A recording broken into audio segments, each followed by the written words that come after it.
What's up mga ka-wine lovers? Ako nga pala si Kaaro at today pag-uusapan natin ang dalawang sikat na wine na laging laman ng inuman at handaan dito sa Pinas. Carlo Rossi versus Nobilino, alin kaya ang mas panalo sa panlasa ng Pinoy? Tara, alamin natin. Unahin na natin si Carlo Rossi. Kung gusto mo ng imported pills pero hindi masyadong complicated, ito na yun. Galing ito sa California, USA, kaya medyo may classy vibes. Ang lasa niya fruity, smooth at hindi masyadong mapait.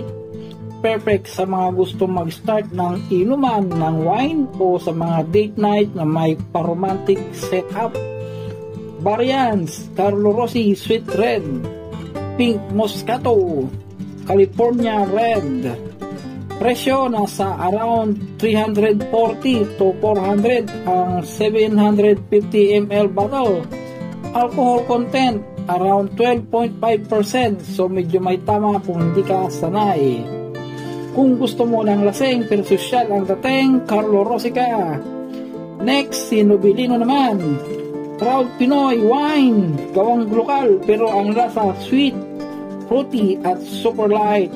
Kung gusto mo yung parang juice na may konting tama, ito na yon. Variants: Strawberry Passion, Luxurious Peach, Wild Blackberry, at Rosso Classico. Presyo 300 to 350, mas mura ng konti kaysa Carlo Rossi.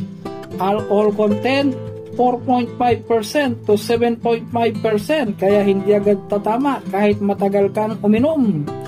Perfect ito sa chills night, kwentuhan o mga tropa na ayaw na masyadong matapang at syempre support local tayo.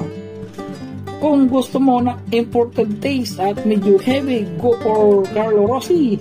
Pero kung gusto mo ng sweet, light at pang chill lang, panalo si Nobilino.